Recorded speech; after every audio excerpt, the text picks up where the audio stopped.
Good afternoon. My name is Shelia. My partner Natalie is doing some training elsewhere, so you will be hearing from me today only.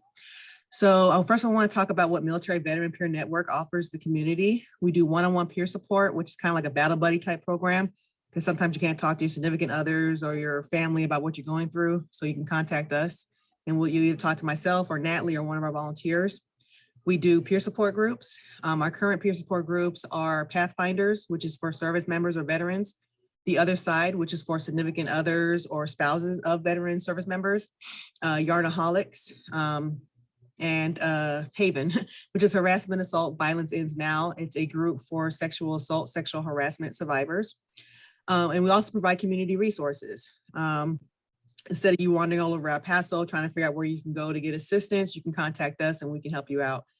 We do everything from utility rental assistance, housing insecurities, food insecurities, navigating the VA, pretty much anything you can think of, we're pretty much able to assist with, because we collaborate with a lot of different organizations and agencies in the community.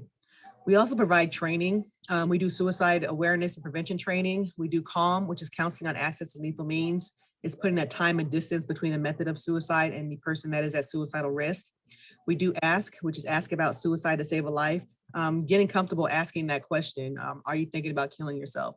And we do mental health first aid, again, bringing attention to mental illness and how do you help somebody that might be going through something, and just being comfortable with that. We also collaborate with the Center for Children, and we do parent cafes. With parent cafes, we're helping to build healthy families by teaching the 5 protective factors, and just to, better the community, I guess you could say. So now I'm gonna talk about the Veterans One-Stop Center. The Veterans One-Stop Center, they offer free mental health services for the veterans, service members, and their family. You can do individual counseling, marriage counseling, or family counseling. Also housed at the Veterans One-Stop Center, we have VBA, which is Veterans Business Association. So if you have questions about starting a business, or you have a business and you just have questions about it, they can take care of you. We have Texas Veterans Commission's Disability Department. So if you're trying to start your disability claim, or you have one and you just have questions about it, they can get they can take care of you. We have OSAR, which is outreach, screening, and referrals. They mainly focus on substance use issues. So anything from alcohol or something stronger, they can get you squared away. We have SUD, which is supported. I don't forget what it was. I'm not gonna say what it was, but we have CHW, I meant to say, which is they're out in the community with the homeless and everything, providing bags of stuff that's needed. It could be anything from tents to blankets, socks, whatever. So SUD is supported employment. So they also focus on substance use issues. And if you have that, they can help you as far as, getting clean and then getting employment. And of course, we're housed here, the MVPN, Military Veteran Peer Network. So I'm going to go ahead and turn it over to my guest, Derrick Iozzio. I'm pretty sure I jacked up his name.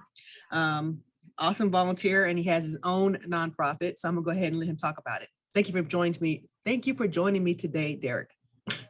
Thanks, Shelia. It's a pleasure to be here, and thank you for having me. Where do I start?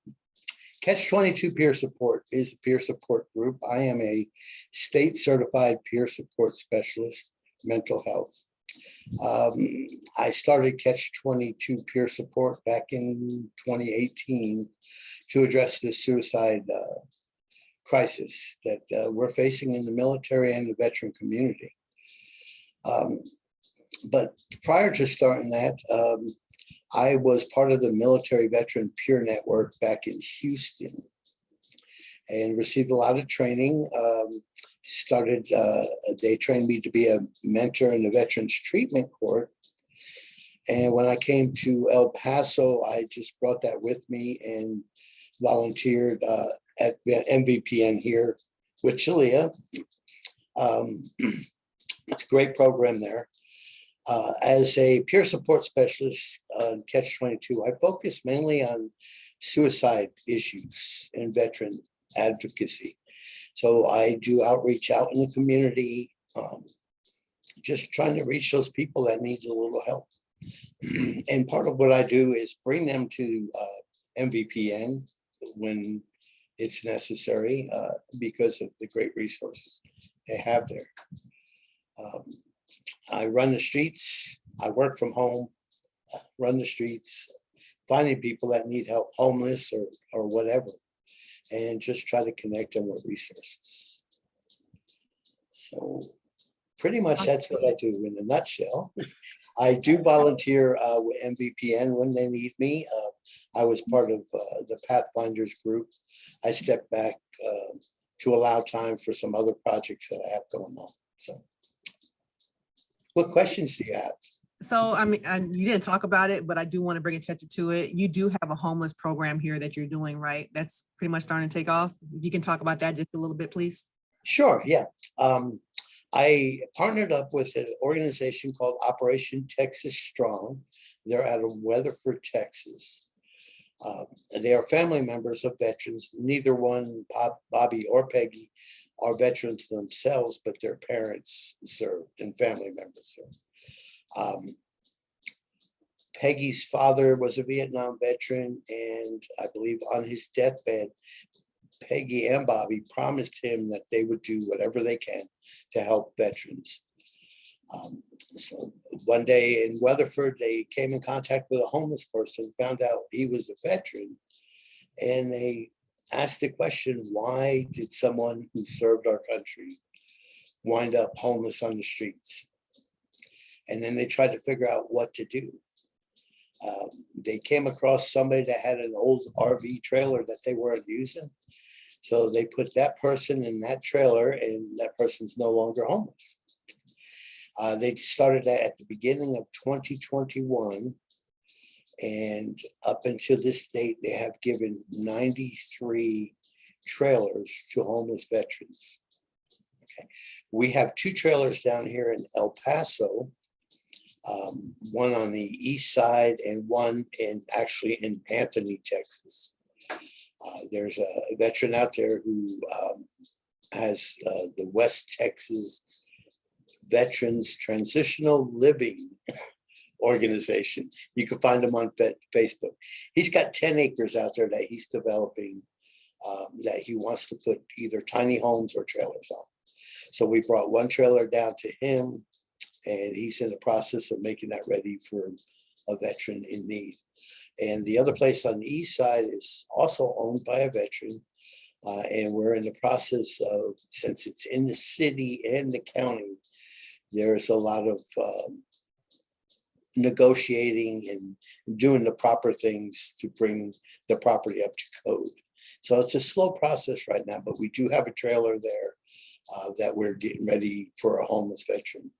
So it's a lot easier. All these trailers are donated, so there's no cost to the veteran. There is an application process, and if you contact me, I can help you with that. All we ask is, that you really want to change. Do you want to become a housed veteran instead of a homeless veteran, and work with us to get it done? We don't charge you. We just want to see you get on your feet and move on to the life that you want to live. That's awesome. I know again, you already mentioned you're one of our volunteers. So I've seen your work ethics, and I've seen how you are dedicated to the community. So I think that's awesome that you're trying to help homeless veterans. And I've seen some of the progress you have made since you've started. So the fact that you're not only trying to, obviously bring awareness to suicide risk and, put a stop to that, I guess you could say. And then you're also trying to help with the homeless problem that we have. I think that's admirable, and kudos to you. I really appreciate it. I appreciate being part of our team. But I don't really have any questions per se. Oh, if they do want to get in contact with you as far as Catch22, if somebody's going through something, are you available 24 hours, or do you have like time, hours, or how does that work? Yes, since it's only me, I like to say that I'm the chief cook and bottle washer. Yeah, I'm available 24 hours a day. My cell phone is on and with me 24 hours. I will answer that phone at 3 o'clock in the morning if you need to talk. And that number is 915-206-9185. You could also find me on Facebook. Just look up Catch22 Peer Support. And I do have a website, which you could just Google Catch22.